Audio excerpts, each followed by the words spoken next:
vamos receber a advogada Regiane Musselli. Deixa eu marcar aqui o tema da live enquanto a Regiane aparece.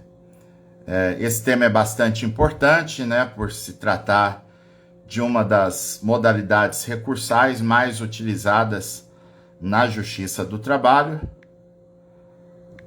E assim sendo, eu tenho a convicção que vai ser um excelente encontro de produção de conteúdo para o pessoal que nos segue, que acompanha o trabalho da Regiane também. E assim, já marquei aqui. Então essa live a gente vai tratar de conceitos e também da prática, né, de dicas para a elaboração eficiente dos embargos de declaração, e não é uma live teórica, né? A gente vai buscar aqui realmente assuntos que o advogado usa no dia a dia dos seus processos. A Regiane já está por aqui. Deixa eu abrir aqui na nosso Instagram web. Oi, Regiane, boa noite.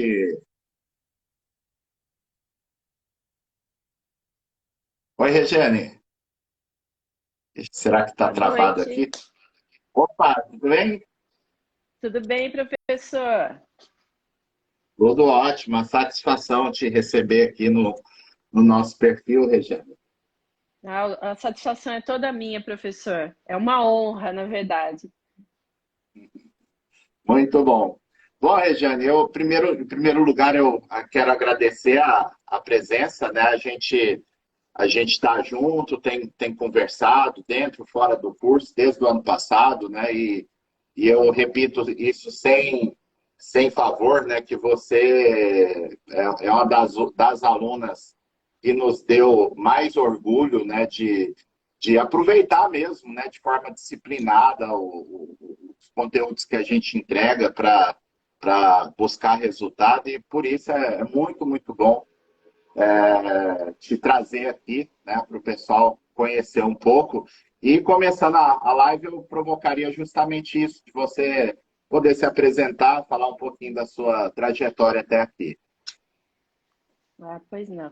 Bom, primeiramente eu queria dar uma boa noite para todos, né? Em especial para os meus amigos notáveis, que, como eu sempre digo, a gente se tornou uma família, é um É pessoal muito verdade. unido, todo mundo se ajuda, o pessoal é nota 10. E, bom, eu tenho 23 anos e um pouco aí de advocacia, milito na área trabalhista desde 2010, né? E o curso Seja Expert em recurso de revista foi um divisor de águas, né, na minha carreira. Tanto que... Tá me ouvindo bem, professor? Sim, tá ótimo o som. Tá ótimo. Então tá jóia. Então foi um divisor porque eu melhorei assim, foi um upgrade potente, né?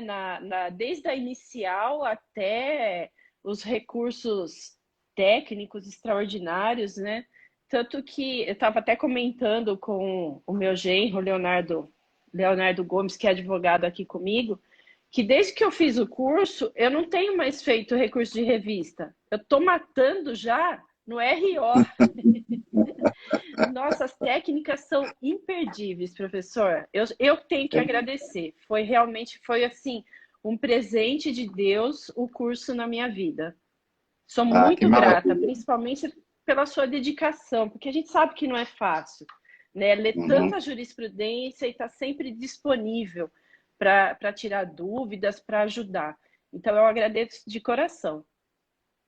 Ah, que maravilha, Regiane, porque realmente, né, a gente e fica muito feliz, né? Porque eu cheguei a comentar isso algumas vezes em lives, né? Porque para mim não fazia muito sentido a gente montar um curso online se não fosse realmente para fazer a diferença, né? Porque para fazer mais um curso, deixa o pessoal que já está aí, né? Deixa eu ficar quieto aqui no meu canto, mas é muito bom mesmo ver que muitas pessoas, e você é uma das que mais simbolizam isso, né? De ter aproveitado. E isso, anteontem, um colega me falou uma coisa, Regiane, que eu te confesso que eu fiquei emocionado, porque eu comentei com ele, falei, poxa, a gente chegou em 850 alunos, então muito legal, né? Pensar, alcançar tanta gente tão rápido, né? E aí ele falou, o colega foi e falou para mim assim, falou, pois é, ô, Fabiano, mas você não está fazendo a conta certa, porque cada 800, desses 850 você tem que pensar que tem mais um tanto de empresa e de trabalhador que lá na ponta está sendo beneficiado com as suas famílias, com os seus empregados, no caso das empresas, né? E realmente a gente acaba sem perceber, né?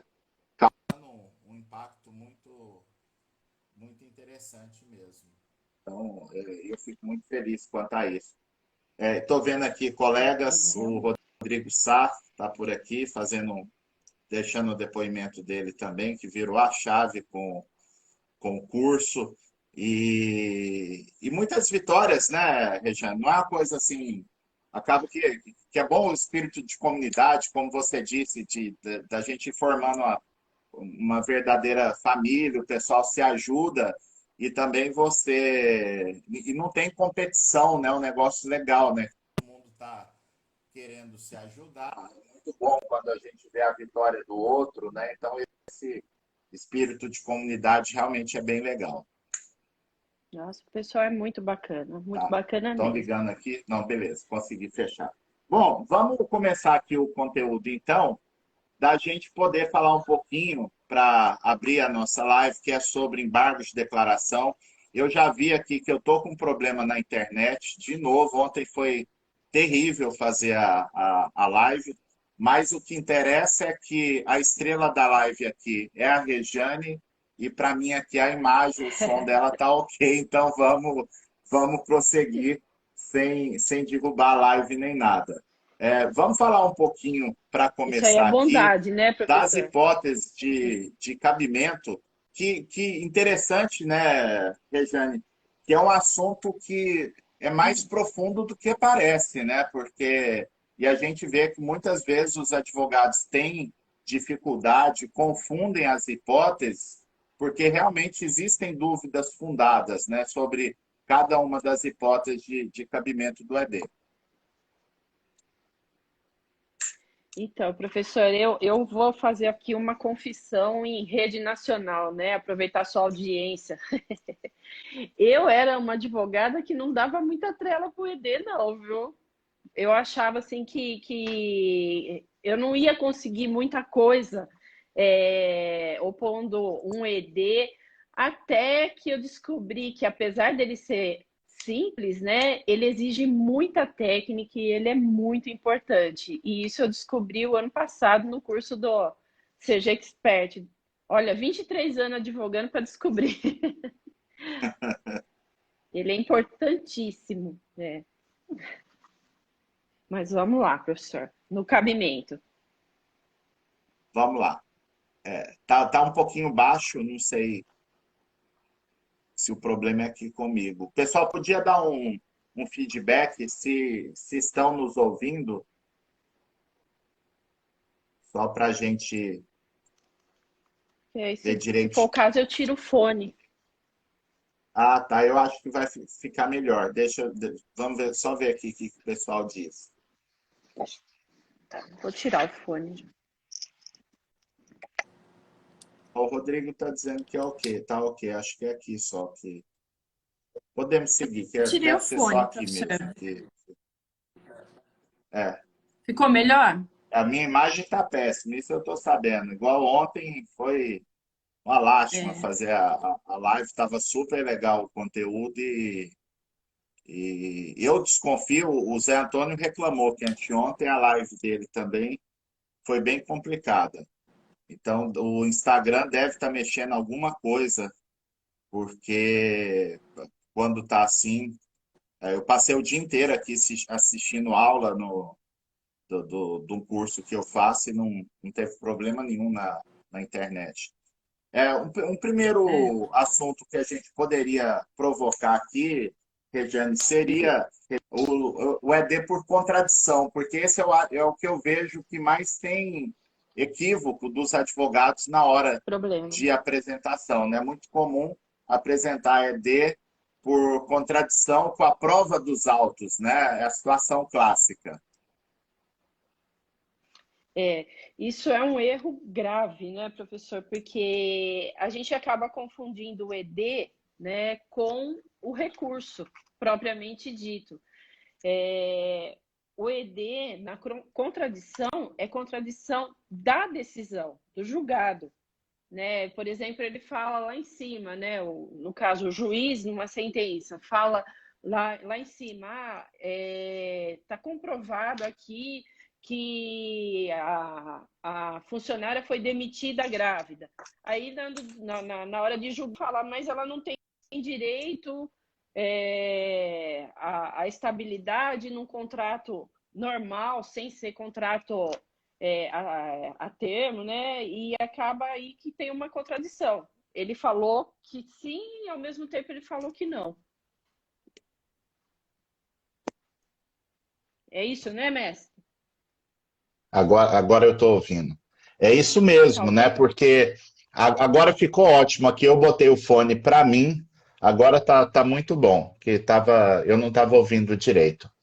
Eu tô te Olha ouvindo só, bem. Regiane, é exatamente isso, né? E acaba que muitas vezes o advogado perde a chance de, às vezes, até conseguir um efeito modificativo, né? Porque na verdade, aquilo que ele está dizendo que está em contradição pode ser uma situação de omissão, na verdade, né? Que o juiz não analisou a prova X, o elemento probatório Y, e o advogado deve atacar esse ponto, não é ficar alegando situação de contradição, a não ser que realmente tenha contradição, né?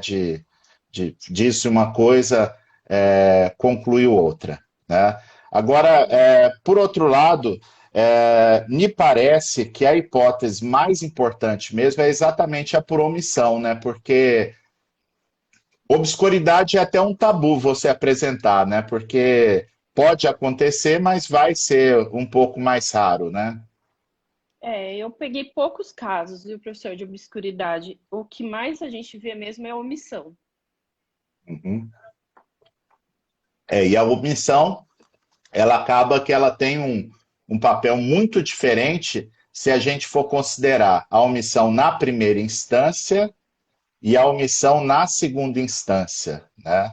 A omissão na primeira instância, eu sempre pondero que é prudente, né, Regiane, você tentar estancar essas omissões, porque mesmo que haja o chamado efeito devolutivo em profundidade, né, há tribunais que ainda têm uma resistência em acolher, em enfrentar determinada matéria, principalmente se for um pedido não analisado, né, na primeira instância, que o CPC autoriza você usar o efeito devolutivo em profundidade para isso, mas há tribunal que entende que para isso a pessoa, o litigante, deveria ter apresentado um Um ED na ED. primeira instância, né? Agora, em todo caso, acho que a gente poderia ponderar uma questão aqui com o pessoal, que tem advogado que faz o ED para o juiz de primeiro grau, e quando o juiz nega a omissão, o advogado apresenta no RO uma preliminar de negativa de prestação jurisdicional. Aí, como é que faz com um cidadão desse, Regiane? Me conta. Aí, como diz o professor, aí é só Jesus a causa. Só Jesus na causa, né? E ainda Não, vai nem, para o nem existe TST, isso. e ainda vai para o Reitero. TST reiterando que a sentença é nula porque não enfrentou o ED. E eu aproveito para falar uma coisa aqui, pessoal. Gente, pelo amor de Deus, não façam, se vocês já fizeram isso, a partir de hoje, façam um compromisso aqui comigo e com a Rejane, abandonem isso, prometam que nunca mais vão fazer, até por um motivo muito óbvio. Eu estou dizendo, não propriamente, que eu acho até que aí é uma dúvida fundada do advogado, eu até não crucifico tanto, tá, Rejane, do advogado apresentar a preliminar de negativa de prestação jurisdicional no TRT, porque aí isso aí, em alguns casos, é fruto ainda de uma desatualização, né? Porque no CPC de 73 isso era possível, né? Se o juiz não julgasse um determinado pedido. Então, ainda eu daria aí como erro excusável. Agora, você fazer o recurso de revista e para o TST abordando uma nulidade da sentença não tem o menor sentido, né? Não tem o menor sentido, e aí eu vou usar um termo vulgar e um termo técnico para explicar isso, né? O termo vulgar, que é aquele para vocês não esquecerem nunca, né? Eu tenho usado essa frase em alguns momentos. Gente, se você vai para o TST, lembra que TST é um tribunal superior. Esqueçam os ordinários lá do primeiro grau. Então, não tem por que você insistir no TST com uma questão dessa natureza, de vício da decisão de primeiro grau. E, em segundo lugar, há uma questão até lógica que a gente estuda, que os recursos têm o chamado efeito substitutivo, né? Então, se no RO eu tive a substituição da sentença pelo acórdão regional, se eu quiser ir para o TST arguir alguma nulidade da decisão, é a nulidade do acórdão, não pode ser mais a nulidade da sentença, né? Então, isso tem que ser bem colocado para o pessoal não confundir. Professor, outra coisa que eu tenho visto os colegas, né? Eu não faço mais isso. Aliás, eu nunca fiz, tá? Mas agora que eu não faço mesmo. Pré-questionar a sentença em tese jurídica. Eu vejo muito ED nesse sentido. Aí toma multa. Toma multa. Tem juiz aí que eu conheço que dora da multa. Aí o que acontece, né, Rejane? Essa questão, eu acho assim que o CPC embolou um pouquinho mais a matéria, o CPC de 2015, né? Agora, sim, uma coisa é fato, né? Porque o problema, e aí o erro é hiper grosseiro, o problema maior é que normalmente o advogado, ele não só provoca a matéria jurídica no ED na primeira instância, como ele ainda diz que ele está fazendo isso para fins de pré-questionamento de matéria jurídica. Aí, pelo amor de Deus, aí realmente, aqui em Goiás, a gente usa uma expressão, aí pulou o corguinho de ré, né? Não tem condição uma situação dessa, né? Porque se o RO tem efeito devolutivo, e aqui a gente usa também a expressão que é para acabar com os piqui de Goiás, né? Que Goiás tem piqui para todo lado. Mas que ocorre, né? O pré-questionamento não é possível, não é admitido na primeira instância, porque afinal de contas o RO tem um efeito devolutivo em profundidade. Então, se o juiz deixou de analisar uma determinada matéria, você vai para o RO direto, a não ser que seja uma questão de que o juiz não analisou um pedido, porque aí pode ter alguma discussão que seria necessário apresentar o ED antes de usar o efeito devolutivo em profundidade. Agora, para tese jurídica, para um elemento probatório pontual, não precisaria. É diferente do TRT, porque no TRT, como eu estou preparando para ir para o recurso de revista, que esse sim é obrigatório ter o pré-questionamento, aí não só tem sentido, como é imprescindível fazer o ED, se for o caso, para fins de pré-questionamento. Mas aí tem advogado que realmente confunde, né? Faz na primeira e não faz na segunda instância. Se deixar ainda tem isso, né? Como ele tomou multa na primeira, ele fala, não, agora eu não vou fazer o ED aqui no TRT para não tomar multa de novo. Aí acabou com o recurso de revista. Aí é dureza, viu? Agora, de todos, né, Regiane, eu acho assim, a grande arte, né, o grande momento do ED no processo, para mim, é de fato o ED na segunda instância, né? O ED como um recurso preparatório do recurso de revista. Acho que esse é um ponto que a gente poderia trazer em destaque aqui para falar um pouquinho para o pessoal que está com a gente. E eu acho que essa também é a maior dificuldade da advocacia, professor, porque a gente sai da faculdade, acho que até por conta do direito do trabalho não possuir um código de processo, a gente sai da faculdade com um conhecimento muito superficial do processo. E aí você aprender no dia a dia, porque são poucos os cursos que dão uma explicação na prática, como os cursos do trabalho notável. Eu posso falar isso com conhecimento de causa. E o ED no TRT, ele é fundamental. Você pode matar seu processo se você não fizer, seu recurso, né? Se você não fizer ali o ED, né? E ser prejudicado. Exatamente. Prejudicar o cliente. Vou tomar água. Água é vida, como diz o exatamente. E aí o que acontece, né, Rejane?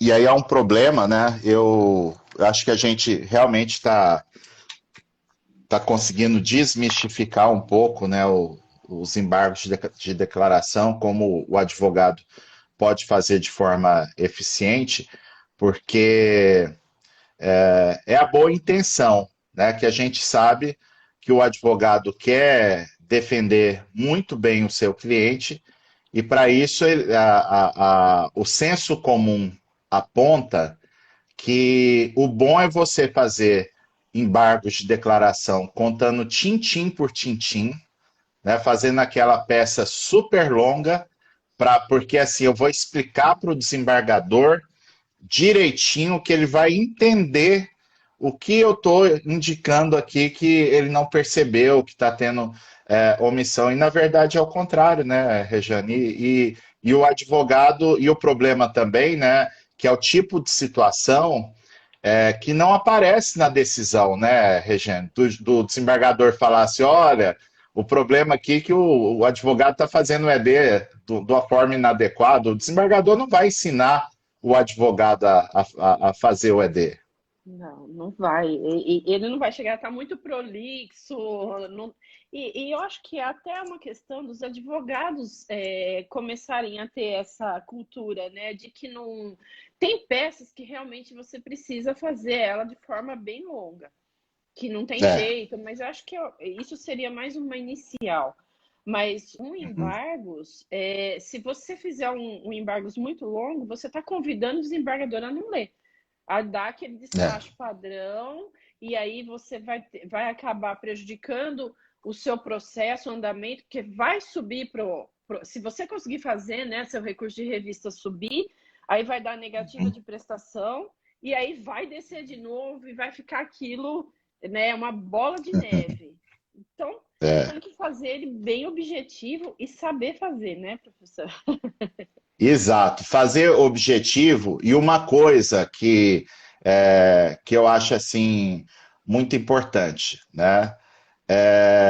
Eu acho assim, e eu queria até comentar uma coisa aqui, Regiane, por mais que a gente desde o início sabe o que tá falando, o que a gente tá buscando para vocês, eu participo de uma mentoria, até ontem e hoje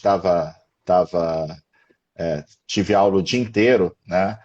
E o mentor, ele sempre fala assim, olha, quando você chega na 7ª turma do curso, é que você realmente sabe o que está acontecendo, você tem um domínio da situação. E achei impressionante, porque foi realmente é a 7ª vez que a gente lança o curso, foi agora semana passada, tem uma turma extra que é de uma turma fechada, mas eu tenho achado assim impressionante as descobertas que eu tenho tido nos últimos dias, né? E estou fazendo uma coisa agora que eu estou gostando bastante, que eu resolvi assistir o curso junto com a turma 8, né? Que vai ser uma forma de.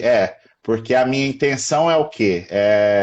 A partir das aulas que eu estou assistindo, eu já estou anotando aqui algumas coisinhas para gravar algumas aulas extras, que algumas percepções que vão surgindo, alguns pontos que eu acho que a gente tem que deixar mais claro para o pessoal esse tipo de coisa, né? E aí, o que acontece, né?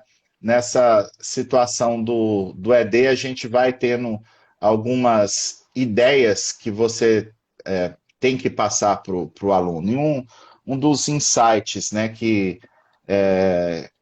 me ficaram mais claros, né, que eu tenho que insistir nessa ideia com os alunos, com quem consome os nossos conteúdos gratuitos também, é que o ED, exatamente porque você disse, né, Regiane, que se não funcionar, não resolver a omissão no regional, você vai ter oportunidade de abrir a preliminar de negativa, de prestação jurisdicional, uma chance forte de ter anulação do acórdão, é justamente nesse ponto que você precisa lembrar sempre que quando você está escrevendo o ED, você não está escrevendo o ED apenas para os desembargadores.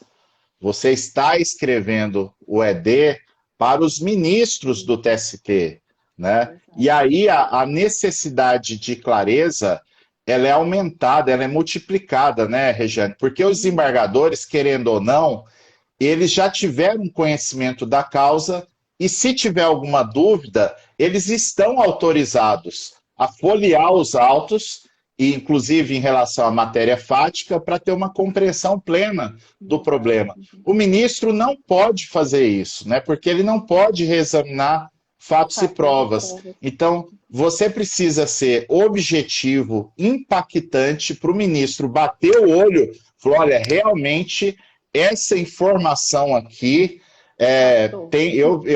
passou. O TRT me sonegou essa informação e por isso eu vou mandar voltar o processo para a instância do regional, né? E essa consciência, né, em geral, os advogados não têm, porque a tendência do advogado é ser imediatista. Ele pensa apenas naquele ato que ele está fazendo agora, né? Então, isso pode prejudicar o cliente, né? Claro que sem intenção nenhuma do advogado, mas ele está cavando um buraco para onde vai enterrar a pretensão do cliente. Professor, depois do trabalho notável, né, na minha vida, todos os meus recursos passaram a ter prazo de 5 dias. Qualquer um, na área civil, na área trabalhista, todos. Todos, porque é nos embargos de declaração que você monta seu recurso. Porque ali você, se escapar qualquer premissa fática ou tese jurídica, eu já amarro ali. Aí faz um ED matador e tem que bombardear o tribunal para que ele te responda, né? Essa acho que seria a próxima etapa da nossa live. Sim, eu só quero fazer uma provocação aqui por conta de uma coisa que você falou, Regiane, que o pessoal pudesse comentar aí no chat, quem pudesse comentar, quem porventura já usou ou está usando as técnicas que a gente ensina aqui nos conteúdos gratuitos ou no curso, para os processos da justiça comum. Porque eu tive dois depoimentos que eu achei muito interessantes, ô Rejane. Um do Monsueto, que é colega nosso do curso, ele advoga no Rio de Janeiro, e ele disse para mim que ganhou vários recursos no TJ lá do Rio, usando as técnicas que a gente ensina.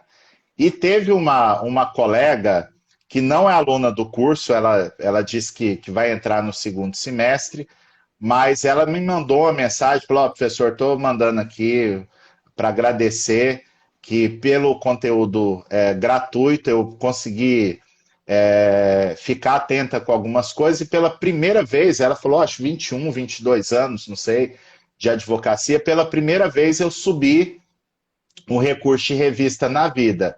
Mas o que eu estou querendo falar para o senhor, que eu estou mais impressionada de tudo, é que eu comecei a subir um RESP atrás do outro. Eu nunca tinha subido RESP também.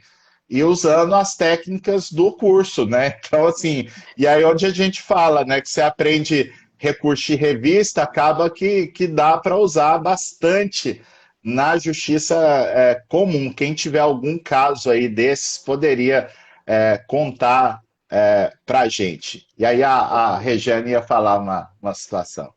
Então, professor, que me perdoe os colegas que militam nas outras áreas, mas quem faz um recurso trabalhista e uma audiência trabalhista faz qualquer outra área, porque o trabalhista é muito detalhista, é muito, muito. Eu tô nadando de braçada, batendo um bolão na justiça civil. Nossa, você fica rápida para fazer audiência, que é uma beleza, né? Um raciocínio que o advogado civil não tem. Não. Isso é verdade. E nem o juiz, viu, professor? A verdade seja dita. O juiz civil, ele é assim, mais tranquilo. Acho que até por conta do trabalho, né? Que acho que não tem um volume tão grande. Ele faz a audiência naquela calma, sem pressa. Agora o juiz trabalhista não, é pá, pá, pá. Opa! É ou não é? Já vem outra por aí, né? Já tá outra pitando ali na porta para entrar, né? Exatamente. Isso é muito bom. E o ED, professor, eu comecei a usar a técnica mesmo do professor Fabiano, que é fazer ele em quesitos. Nossa, isso foi assim uma descoberta que eu fiquei maravilhada. E deu resultado. Deu resultado. Porque o quesito torna... que acontece? Eu vi isso um pouco no TST, não exatamente do jeito que eu ensino, sabe, Rejane? Que eu fiz na verdade, uma técnica que eu nunca vi advogado nenhum usar, mas é a gente pensando a ideia você ter um modelo simples e eficiente, né? Isso eu só consegui por causa daquelas reuniões, daquelas aulas individuais que eu fiz no Zoom, né? Porque eu sei que para os alunos foi um momento bom quem pôde passar por ali, né? Mas eu não dou ponto sem nó, né, Regiane? Porque eu penso assim, é uma troca. O aluno foi beneficiado, mas eu fui também, não só porque melhora o resultado do curso, mas porque ali eu ouvi, eu conversei, né? A gente esteve junto com 170 colegas, né? Isso é muita coisa, né? Você pensar um a um, você olhar um recurso linha por linha. Então, eu consegui ir separando, né, grandes demandas, grandes dores que eu percebia que os alunos tinham em alguns recursos. E ataquei primeiro o recurso de revista, que foi a fórmula que eu criei e passei para vocês, que eu acho que assim vira um script que é muito mais fácil do que você começar do zero, e não é o modelo que às vezes o modelo nem sempre é fácil de adaptar, né? Uma sequência lógica, eu acho que é melhor. E essa questão do ED também decorreu disso, né? De perceber que o índice de aproveitamento, em geral, dos EDs, nos regionais é ridículo, né? Então a gente pensa, olha, o que, que a gente pode fazer para isso? Aí a Carla Lopes está perguntando aqui, né? Pode explicar melhor os quesitos? Como é que é essa técnica? Outra pessoa aqui perguntou, a Rafaele Franca, né? Onde encontra essas técnicas de ED, né? Em alguns momentos de algumas lives como essa aqui, a gente comenta em síntese o que a gente ensina, pessoal, para o ED, para ter mais clareza, é que no lugar de você ficar ali 10, 15, 20 páginas, né, falando, né, de forma maçante sobre determinado assunto, você vai direto ao ponto, né? Então, se for uma situação, por exemplo, né, de que estabilidade da gestante numa questão de contrato de experiência, o tribunal disse que ela não tem estabilidade, mas não mencionou que se tratava de um contrato de experiência. O tribunal simplesmente disse que o Supremo decidiu já que não tem direito e não sei o quê, que não tem nada a ver, mas não explicou a natureza do contrato. Então, a gente vai questionar, falar, escuta, senhores embargadores, né, se não tem essa questão. Né? Existe demonstração nos autos de que o contrato era de experiência, aí eu vou trazer lá um elemento da defesa ou da petição inicial, ou o próprio, às vezes tem o próprio contrato de experiência no processo, tem o TRCT indicando que é término de contrato de experiência, então eu vou fazer o quesito. Olha, os senhores desembargadores podem confirmar que existe um TRCT nos autos indicando que o encerramento do contrato foi por término de contrato de experiência, e aí indica lá o ID, a página que está o negócio.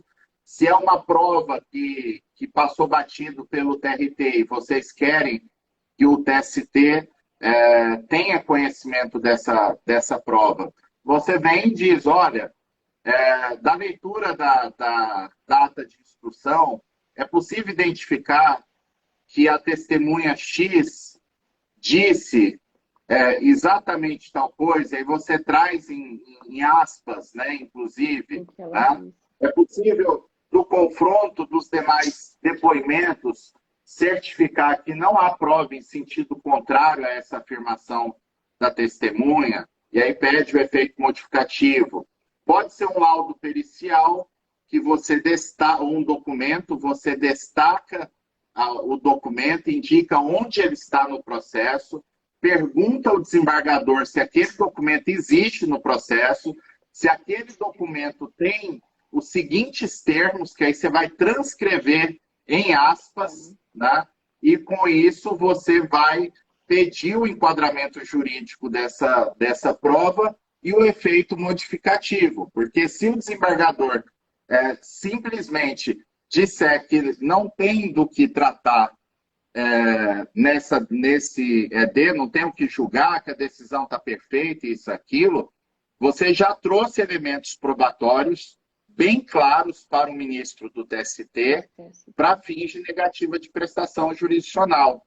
Então, fazer o quesito é uma forma que a gente sugere que o advogado vai realmente botar o desembargador contra a parede. No lugar de você gastar 8 parágrafos para falar de um determinado assunto, você vai gastar 10, 12 linhas de forma, eu diria que... Objetiva, né?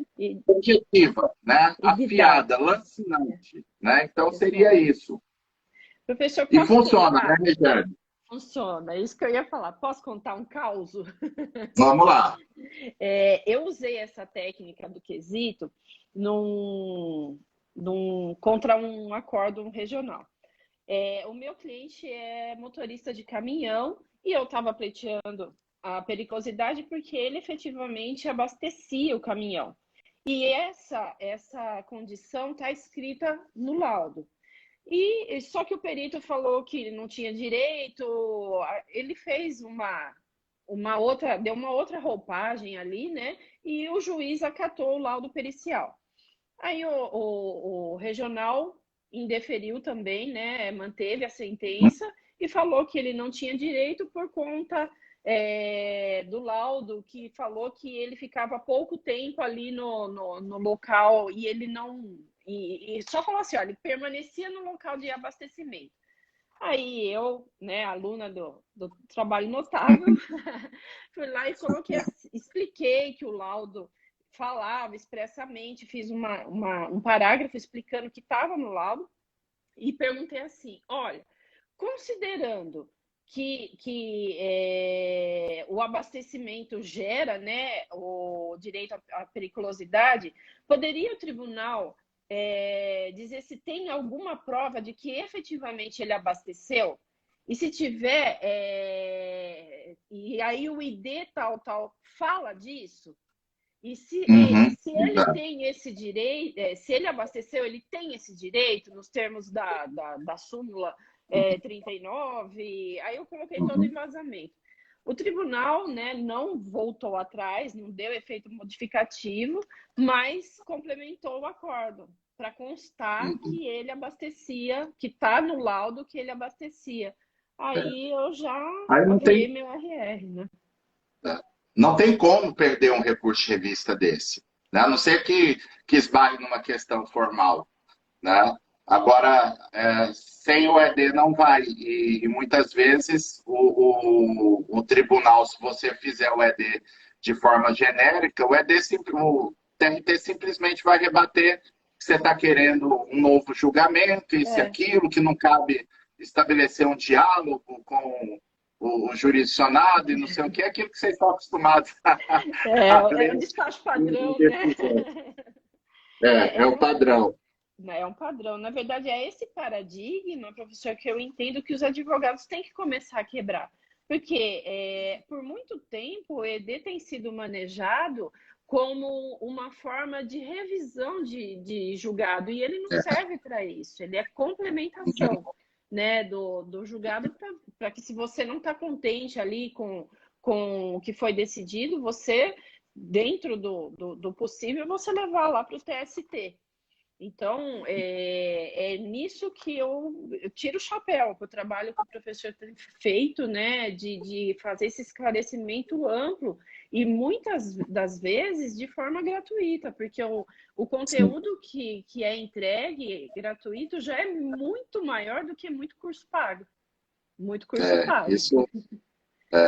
Eu tenho prova até de um professor aí que me mandou um áudio aqui que eu vou falar, viu? Dizendo exatamente isso. Falou: pô, Fabiano, o que você está entregando para o pessoal eu não consigo entregar no meu curso pago e tal. Então, realmente tem disso. O Luiz Carlos Alencar fez uma pergunta boa aqui, no seguinte sentido: é bom dar um print nos EDs? Olha só, Luiz Carlos, para quem gosta de dar print em recurso, aproveita o ED, que é a última chance. Né? Então, no recurso de revista, não pega bem dar print no ED. Agora, no recurso, nos embargos de declaração, tudo certo, pode dar o print para dar uma clareza maior, sem problema nenhum. Tá? Que isso pode até facilitar em algumas situações do desembargador visualizar, né, o que você pretende. A Regiane lembrou um aspecto importante desse ED que eu ensino aqui para o TRT, né? E a gente está entregando tanta coisa aqui que não era o meu plano original, mas acho que amanhã a gente vai tirar a live do ar e vai colocar lá no curso Seja Expert para o pessoal. E quem quiser assistir a live até amanhã, fica à disposição. Mas o seguinte, a Regiane lembrou de um ponto importante, que é sempre bom a gente dar um sentido para o ED, não é simplesmente jogar as informações. Então, eu vou começar nesse exemplo que a Regiane deu, né? Falou, olha, o adicional de periculosidade foi indeferido, porém consta do laudo pericial que o reclamante fazia abastecimento. É necessário, então,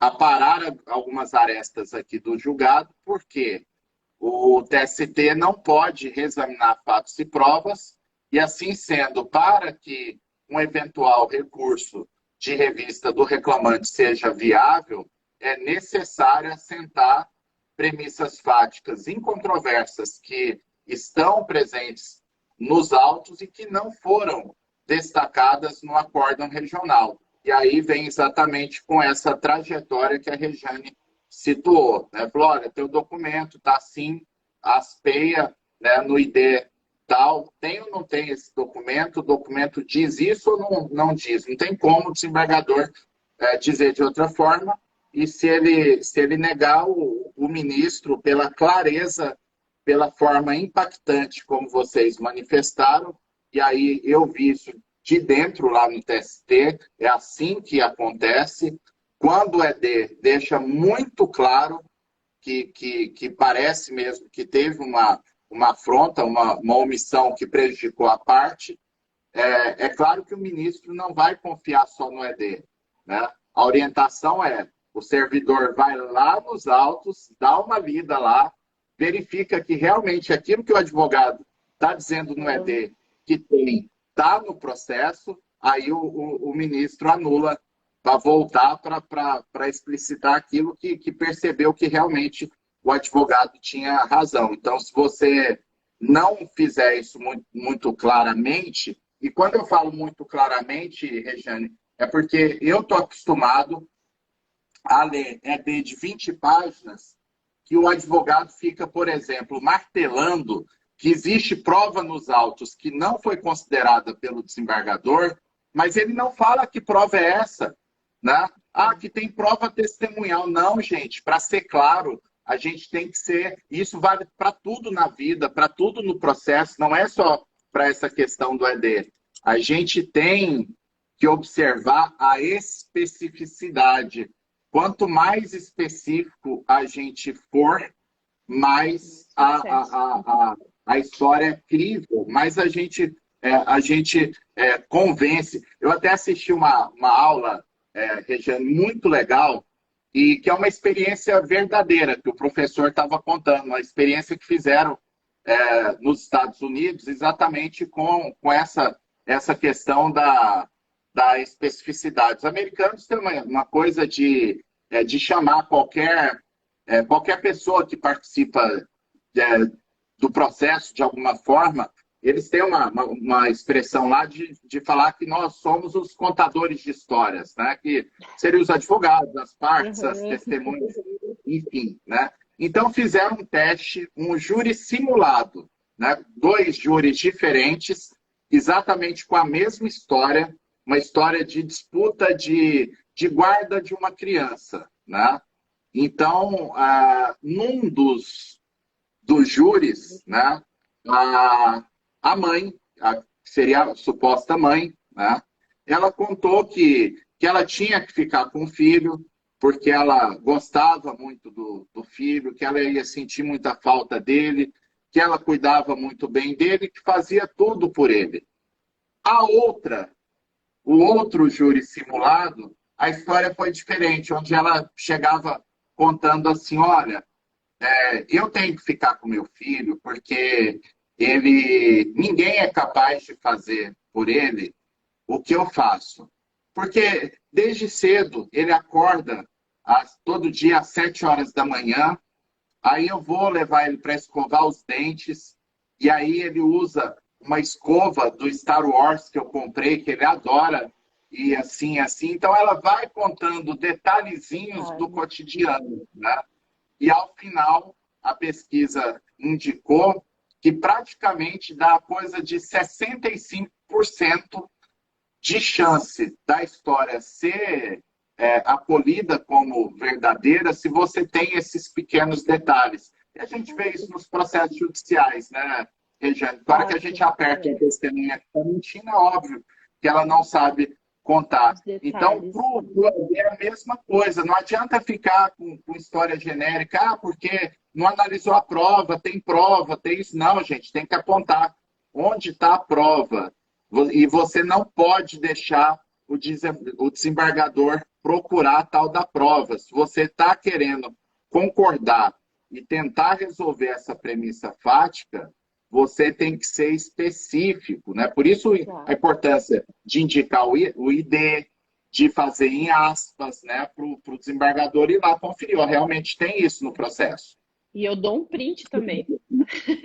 Faço aspas, dá o ponho print. ED, dou print e coloco tudo em amarelo. Exato, dá o print. Dou print. No ID pode. No ED pode, né? Exatamente. Deixa eu ver aqui. O que mais que a gente tem de assunto, hein? Professor, acho que uma dica legal que a gente aprende, né, no curso é saber fazer a pergunta. Focar na pergunta, porque a resposta vai... Se você fizer a pergunta certa, a resposta não tem como ser errada. E Exato. isso eu acho que é o pulo do gato. Saber fazer Exatamente. a pergunta do quesito. E quem estiver duvidando da gente, aproveita o fim de semana e assiste aquele filme Eu, Robô, que vocês vão entender aqui que a Regiane está falando, que é exatamente isso para quem viu o filme, né? Você tem que realmente fazer a pergunta certa, porque aí não tem como errar. Isso me lembra o ministro já aposentado, Carlos Alberto Reis de Paula. Ele veio aqui em Goiás, quando ele era corregedor, e ele disse para a gente assim, Regiane, falando que a gente tem que ser prudente, não pode ficar criando confusão dentro do tribunal, esse tipo de coisa. E ele falou assim, não, porque eu, como bom mineiro, eu nunca mando uma carta sem saber, eu nunca faço uma pergunta sem saber a resposta antes. Então é isso, você formula a pergunta de uma forma que você vai, de forma íntegra, induzir a resposta que você necessita. E é isso que o ED quesitado vai provocar. É muito bom.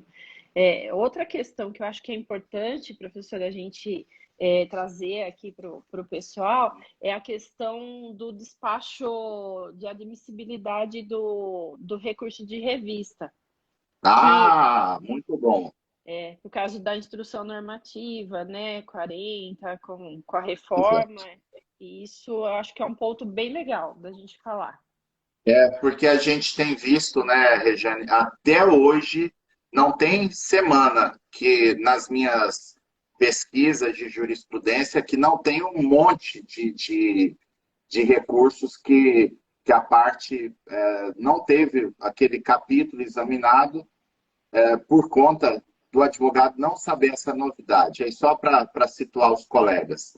Até 2016, o TST entendia que se eu subisse o recurso de revista por um motivo que fosse, né, toda a matéria estaria devolvida para o Tribunal Superior do Trabalho. Agora, o CPC tem um dispositivo malicioso que diz que vai para o Tribunal Superior a matéria que for devolvida na admissibilidade. Então, por conta disso, o TST entende que se o presidente do TRT trancar capítulos do recurso de revista, tem que fazer o agravo de instrumento na admissibilidade parcial. Amanhã até vou fazer minha live sobre isso, né? Porque saiu a tão esperada decisão lá que mudou o AIRR.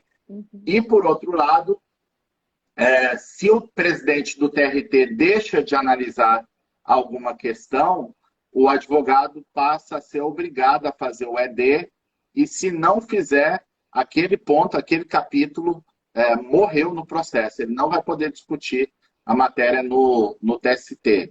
Então, fez 5 anos agora a instrução normativa, né? Mas acaba que para aquele advogado que não está tão habituado a fazer o recurso de revista, ainda é comum o colega pegar um modelo desatualizado, ou um livro desatualizado, e acabar perdendo nessa questão. Então, uma boa lembrança mesmo. Aí é só chorar. Aí é só chorar. Aí diz um amigo meu, esse fim de semana até eu quero insistir com ele, o Rejane, porque assim, a pessoa espetacular. Até estou vendo o Aderson aqui na live. O Aderson conhece bem a pessoa de quem eu vou falar, que é o professor Gervásio, lá de Brasília. O Gervásio, assim, um grande parceiro meu. Por muito tempo, a gente dava aula junto para todo lado, né? Até a ocorrência da pandemia. Ele sempre foi meu parceiro de aula. Só que, por umas questões pessoais, ele não quis vir para o online. Então, eu estou na insistência. Esse fim de semana eu quero pegar no pé dele para ver se a gente faz uma live, que o bicho é uma figura. Então, ele criou para essa situação aí, diz ele, que a teoria da calçada, né? Você senta na calçada e chora junto com o cliente, que é a única coisa que poderia ser feita, né, numa situação dessa.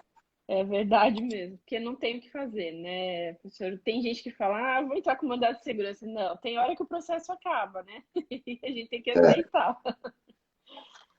Acaba. A gente ainda tem bastante tempo, professor? Como que funciona no Instagram? Não, temos tempo. A gente poderia ainda só reforçar aqui a questão do ED para fins de pré-questionamento, né, Regiane? Se você pudesse falar um pouquinho sobre isso, acho que seria importante. Tá. O ED, se você não pré-questionar o acórdão para fazer constar a sua tese jurídica, o seu RR não sobe, né? Seu recurso de revista não sobe, porque aí preclui o seu direito. Porém, você entra com um ED, né? Pedindo para o regional se manifestar sobre a tese que foi veiculada no recurso ordinário ou nas contrarrazões, depende do lado que você está. E mesmo assim, o regional se mantém omisso, fala, não vou analisar, porque está lá, já foi apreciada todas as questões e está tudo ok. Aí você tem condições de aviar o seu recurso de revista, porque deu o pré-questionamento ficto. Tá, o pré-questionamento, o que muita gente confunde também, muito advogado confunde, ele só serve para tese jurídica. Porque não tem pré-questionamento de fatos e provas, né? E Exatamente. ele não vai dar uma nulidade, né? Uma preliminar de nulidade. O tribunal pode julgar, né? O TST pode julgar por falta de pré-questionamento ficto. Exato. No caso de pré-questionamento, não havendo ED, a matéria está superada. Né? Agora haverá preclusão, inclusive, em relação a esse recurso. Agora, se fizer o ED, ainda que insista o TRT na omissão, está tudo certo. Pré-questionamento fictício. E aí, Regiane, eu acho que nesse ponto é que alguns advogados confundem, né? Mas bastaria uma leitura atenta lá da súmula 297, né? Porque como se diz, o pré-questionamento, que pode ser fictício, é só o pré-questionamento jurídico, como você disse, né? E às vezes o advogado não percebe que se a matéria for fática, ele precisa ir lá para nulidade negativa de prestação jurisdicional. Tá? E lá na negativa de prestação jurisdicional, só para reforçar a importância que tem de fazer o ED direitinho, né? Lá você tem que transcrever os trechos do ED que comprovam que você provocou a matéria, né? E aí, quando fala em transcrição do trecho, é só do trecho mesmo, né? Não pode fazer o que o colega mostrou para a gente num grupo secreto que a gente tem aí, né, Regiane, que apareceu um advogado que fez a transcrição do ED inteiro, com cabeçalho e tudo.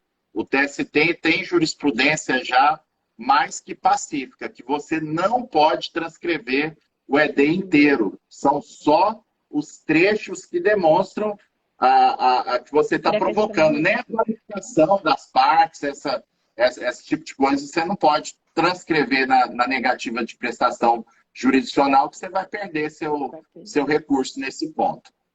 O que eu acho legal a gente falar também, professor, é que mesmo que o advogado transcreva toda a argumentação dele, né, tirando a qualificação, ele entra num tópico, porque às vezes ele precisa daquilo. Ele transcreva todo o capítulo lá da argumentação dele.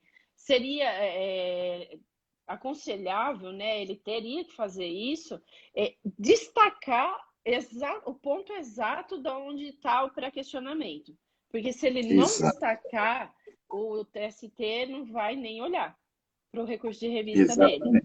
Vai falar que transcreveu integral e não vai, vai inadmitir o recurso de revista. Esse assunto da transcrição, hoje, em geral, né, não só na NPJ ou da prova do pré-questionamento, sem dúvida, problemas de transcrição são os defeitos formais que mais trancam recursos hoje no Tribunal Superior do Trabalho, e é isso, além do mais, que, a meu ver, torna o recurso de revista mais complexo, mais difícil do direito brasileiro, né? Porque essa exigência de você, no Supremo não tem isso, né? No recurso extraordinário, precisa apenas que o tema tenha sido objeto de pré-questionamento. Se você quiser transcrever na sua peça de recurso extraordinário, né, aquele ponto do acórdão do TST, está tudo certo, para mostrar que teve pré-questionamento, mas não precisa. Não existe esse requisito formal de transcrição. Lá no RESP também não tem. É um requisito que só existe mesmo no recurso de revista, e isso torna ele realmente mais complexo que os outros. E aí aquela coisa, né, Regiane? Pode ser ruim por ser difícil, mas para quem aprende passa a ser bom. Né? Porque você passa a estar num clube, né, bem restrito, né, de advogados que dominam esse assunto. Exato. E se você, na verdade, eu acredito que para você ter sucesso no recurso de revista, é claro, você tem que aprender várias técnicas, exige um estudo, uma concentração boa, mas o ideal também é fazer um checklist, professor. Listar tudo o que você precisa fazer, isso inclusive no ED. Né? Eu costumo fazer um quadro comparativo, né? O que eu preciso para o meu recurso de revista, quais são as premissas fáticas e quais são as teses jurídicas. E aí eu faço no outro quadro, eu vou colocando quais as premissas que o acórdão regional abarcou, quais as teses jurídicas, e aí só nesse quadro de comparar os dois, eu já sei pelo menos para que lado eu tenho que ir no ED. E aí já eu uso ele também para fazer o recurso de revista, mas no recurso de revista eu vou ticando tudo. Se eu preenchi a transcrição.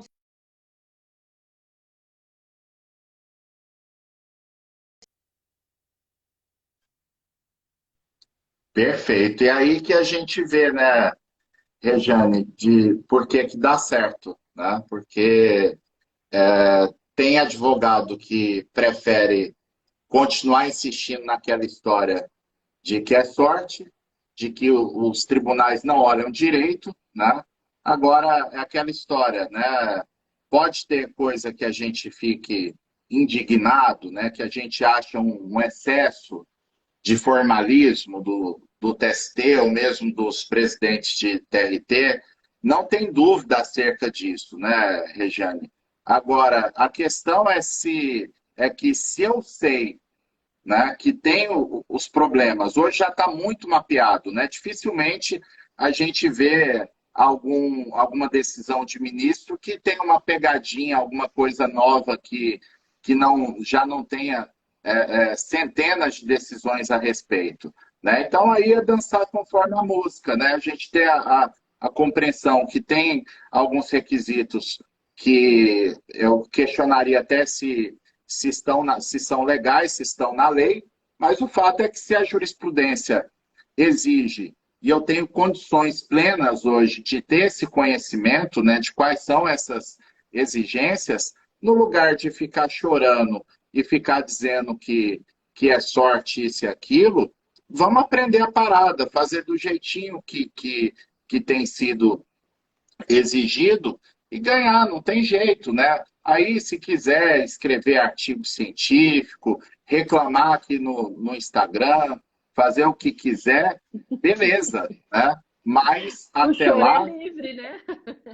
o choro é livre, mas até lá entrega o resultado para o cliente, né? Igual o Rodrigo Elias, que está aqui na live, né? Ele está lembrando a gente uma questão da OJ 119, que é uma exceção, né, de não precisar do pré-questionamento quando a nulidade surge na decisão atacada, né? O Rodrigo Elias, ele protagonizou, para mim, um dos altos momentos do nosso evento gratuito recente, né? Porque o Rodrigo contou que tinha, acho que foi numa live, foi no comentário aqui dentro da live, acho que não foi nem na entrevista dele lá na aula do curso. Então, ele comentou que tinha subido 20 recursos de revista já aqui no TRT 18 esse ano, né? E um colega que estava aqui na live, né, perguntou, gente, qual que é o nome do colega aí que subiu os 20 recursos? Porque o pessoal fica olhando assim, truco, né? Será que é verdade de subir 20? Né? Mas é mais que verdade, né? E até o Rodrigo, eu queria resgatar uma história aqui que tem toda a pertinência com o nosso assunto, Regiane. O Rodrigo disse uma coisa bem legal sobre essa questão do ED, né? Porque às vezes eu já fui assim confrontado no bom sentido, né? Não estou falando confrontado no sentido desrespeitoso, não, mas até de aluno mesmo do curso aqui de fora que acompanha nas redes sociais, de falar assim, professor, o senhor fala tanto desse ED, já vi aluno seu falar que está usando isso e aquilo, mas eu usei essa técnica aí, não funcionou. Meu ED foi rejeitado do mesmo jeitinho que os que eu fazia antes eram, né? Eu falei, você fez o recurso de revista? Você arguiu a nulidade por negativa de prestação jurisdicional? Arguiu. Eu falei, então vamos esperar uns meses e depois você me fala se realmente não funciona. Porque o Rodrigo teve uma história que eu achei fantástica, que era exatamente essa situação, fazia ED, o tribunal batia o pé que não ia explicar, ele passou a usar o modelo do curso e conseguiu anular. O primeiro que ele anulou, ele nunca mais teve problema no TRT. Porque os desembargadores dos assessores passam a conhecer o advogado. Falar, esse advogado aqui é aquele, essa advogada é aquela que anulou o acórdão lá no TST. Vamos olhar direitinho esse aqui, porque esse advogado, essa advogada já conhece o caminho das pedras. É isso que acontece. Não tem jeito de deixar de reconhecer, falar que não é assim. Exatamente. Não tem almoço de graça, né, professor? É o que eu costumo falar. A gente tem que trabalhar, e muito, tem que estudar, tem que se dedicar. Agora, se você não quiser ir atrás do aprendizado, você não vai subir mesmo. Isso é fato. E eu penso assim, se você já conseguiu que o seu recurso de revista subisse lá já por uma questão de nulidade de prestação jurisdicional com o ED no modelo que o professor passa, o seu ED já deu certo, né? Porque para subir um recurso, ele não precisa nem estar admitido, ser conhecido ali. Mas só de subir, dele ser admitido, já é uma grande... o despacho denegatório mandar ele receber, né, de admissibilidade, não denegatório, de admissibilidade, e mandar ele para frente, eu já entendo que ali você já tem uma vitória. Porque... E dificilmente, né, Regiane? Se o próprio presidente do TRT reconheceu que teve a negativa de prestação jurisdicional, dificilmente a resposta do TST vai ser diferente. Exato. Porque há uma tendência nos regionais de nem olhar direito essa preliminar de negativa de prestação jurisdicional, porque isso pegaria até mal, né, do presidente do TRT estar reconhecendo que os seus colegas não estão julgando de forma adequada os recursos, né? Então, acaba que a tendência é negar mesmo a negativa de prestação jurisdicional e você tem que fazer o agravo de instrumento para poder reverter a situação no TST. Exatamente. Eu também penso assim. Bom, acho que a gente poderia já encaminhando para o fim, nós estamos com 1 hora e pouca de live, mas eu quero dizer que foi muito massa, viu, Regiane? E eu fico muito... Passa rápido. E eu fico feliz de ver, né, Regiane, a sua firmeza, né, para tratar os assuntos, e isso aumenta mais o nosso orgulho, né, que cada aluno que a gente vê que realmente masterizou, e é uma coisa que é verdade, né? Quando a gente está pronto para explicar para outra pessoa aquilo que a gente aprendeu, é porque a gente realmente aprendeu. Né? É verdade, e muito bom ver a sua segurança em tratar todos os temas aqui. Acho que foi muito legal mesmo essa live. Eu só tenho a te agradecer. Imagina, professor, quem agradece sou eu. Professor é, assim, uma sumidade, né? Hoje no direito do trabalho, e eu realmente fico honrada de poder ter o professor como meu mentor. Porque ainda em que pese os 23 anos, eu penso que em 22 eu fiquei meio que no limbo. Hoje eu posso dizer que eu estou caminhando realmente para uma advocacia de sucesso e de como ela tem que ser, né? De você se dedicar e absorver o aprendizado aí e aplicar. Então, a minha gratidão pelo professor é eterna. Muito bom, obrigado, viu, Regiane? E eu sempre digo um pouco o seguinte, que no começo, né, esse trabalho da gente se transformar, esse começo é um pouquinho dolorido, cansativo, exige muita disciplina, mas depois, né, Regiane, a gente aprende que é mais fácil, é mais cômodo, né, a gente fazer tudo certo com a técnica que a gente aprendeu, do que ficar passando os perrengues que a gente acaba sempre passando, né? De às vezes uma coisa e há até um processo que é natural, né? Muitos alunos me dizem isso, né? Que às vezes você vai fazer um processo hoje, você pensa assim, putz, teve um negócio 5 anos atrás que estava até bem mais fácil que isso aqui, mas na época eu não percebi. Não sabia. Né? Mas tudo na vida é assim. Né? E não pode a gente, eu acho assim, muito inspirador, né? Você com mais de 20 anos de advocacia, né? Tá topando o desafio, né?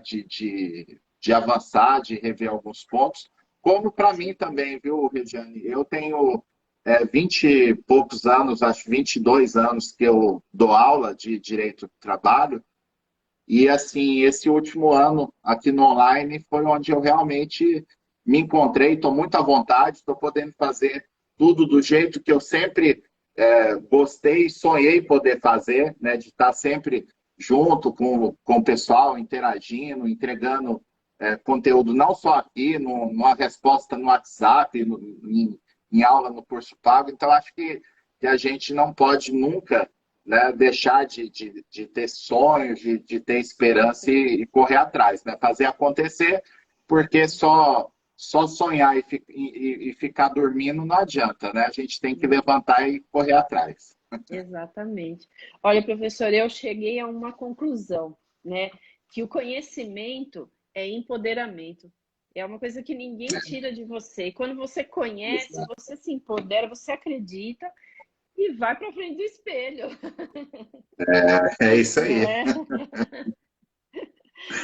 Excelente. Mas valeu, obrigadão, Regiane, até a Obrigada, próxima. Valeu, pessoal. Amanhã tem live às 11 horas da manhã sobre agravo de instrumento no Recurso de Revista. Uma boa noite a todos. Boa noite. Tchau, valeu. Tchau.